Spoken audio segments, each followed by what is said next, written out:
UGC काला कानून वापस लो, वापस लो। स्टूडेंटों पर अत्याचार नहीं सहेंगे, नहीं सहेंगे, नहीं सहेंगे। यूजीसी काला कानून वापस लो, वापस लो। जय जय सिया राम, जय सिया राम, जय सिया राम। ये सब नहीं होगा। हमारा भाई जरा ये जब परेशान होता है तो हमारा दोस्त हमारे झगड़ा होता है, हमारे माँ बाप भी यहाँ पे नहीं होते हैं। हम लोग इसके विरोध में हैं। साथियों, छात्रों के इसका जो कोशिश है यहाँ पे कोई सुनवाई नहीं, कोई सुनवाई नहीं। नमस्कार दोस्तों, अनुपमा राज दंडोतिया, वेलफेयर फाउंडेशन, सामाजिक न्याय स्वाभिमान सेना एआरडी न्यूज में आप सभी का स्वागत है। दोस्तों, आज हम बात कर रहे हैं सामान्य वर्ग, सवर्ण समाज, ओबीसी, अल्पसंख्यक, एससी एसटी समाज के गरीब, मजदूर, निर्धन समाज विरोधी जातीय आरक्षण एससी एसटी एक्ट की तरह 15 जनवरी 2026 को लागू यूजीसी एक्ट की, जिसको लेकर बीजेपी कांग्रेस के दलाल धरना प्रदर्शन, ज्ञापन देकर खुलेआम ब्राह्मण, क्षत्रिय, वैश्य समाज को धोखा दे रहे हैं और राजनीतिक रोटियां सेक रहे हैं। तो दोस्तों, आपने भी देखा कि जब से यूजीसी का नया नियम लागू किया गया तभी से देश भर में सामान्य वर्ग के नौटंकीबाज समाज सेवी कभी मशाल जुलूस तो कभी धरना प्रदर्शन तो कभी नारेबाजी कर नोटा नोटा वोट की बात करते हुए देखे जा रहे होंगे। जबकि दोस्तों, जातीय आरक्षण कुरीति एससी एसटी एक्ट में झूठी एफआईआर के बाद अब यूजीसी 2026 में संशोधन लोकसभा में हो सकता है। सुप्रीम कोर्ट भी लोकसभा राज्यसभा के सामने अब फेल है।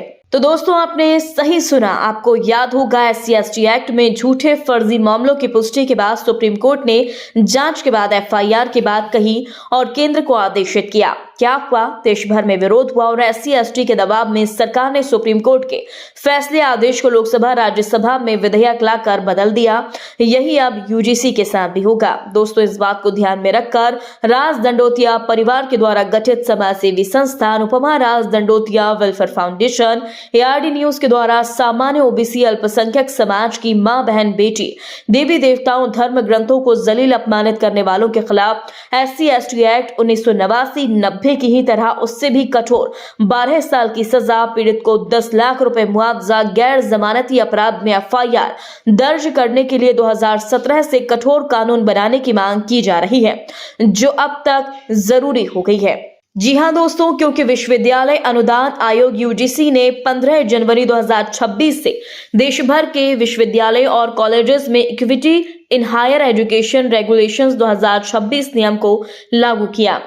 दोस्तों, आरएसएस और मोदी बीजेपी की सरकार एससी एसटी एक्ट की ही तरह यूजीसी एक्ट से सामान्य वर्ग, खासकर ब्राह्मण समाज को खत्म करना चाहती है और नाम दिया गया है देश भर के सभी उच्च शिक्षण संस्थानों में होने वाले जातिगत भेदभाव को रोकना और सभी छात्रों और कर्मचारियों को एक समान मौका देना। दोस्तों, नए नियम के तहत प्रत्येक हायर एजुकेशन इंस्टीट्यूट को एक समान अवसर केंद्र बनाना होगा। इंस्टीट्यूट में भेदभाव से जुड़ी शिकायतों के निपटारे के लिए विशेष समितियां गठित करनी होगी। 24 घंटे की हेल्पलाइन सेवा शुरू करनी होगी। इसके अलावा नियम के मुताबिक एक तय समय सीमा में दाखिल की गई शिकायतों पर कार्यवाही भी करनी होगी। इस नियम का सबसे अहम विशेषता यह है कि अब अनुसूचित जाति एससी, अनुसूचित जनजाति एसटी के साथ साथ अन्य पिछड़ा वर्ग को भी जातिगत भेदभाव की परिभाषा में शामिल किया गया है, जो ब्राह्मण, क्षत्रिय, वैश्य समाज के छात्र छात्राओं को गुलाम और डरपोक बनाने का अच्छा और सरल साधन है। दोस्तों, सामान्य वर्ग के छात्र छात्राओं को गुलाम, डरपोक बनाने के लिए लागू मोदी बीजेपी के साथ खड़गे दिग्विजय सिंह की इस घिनौनी हरकत के कारण ही देश भर में कोहराम है। दोस्तों, विश्वविद्यालय अनुदान आयोग यूजीसी के नए नियम promotion of equity in higher education institution regulation 2026 को लेकर शुरू हुआ विवाद और सिर्फ किसी कॉलेज या यूनिवर्सिटी के कैंपस तक सीमित नहीं है। छात्रों और शिक्षकों के विरोध के बाद यह मुद्दा प्रशासन और राजनीति में भी चर्चा का विषय बन चुका है।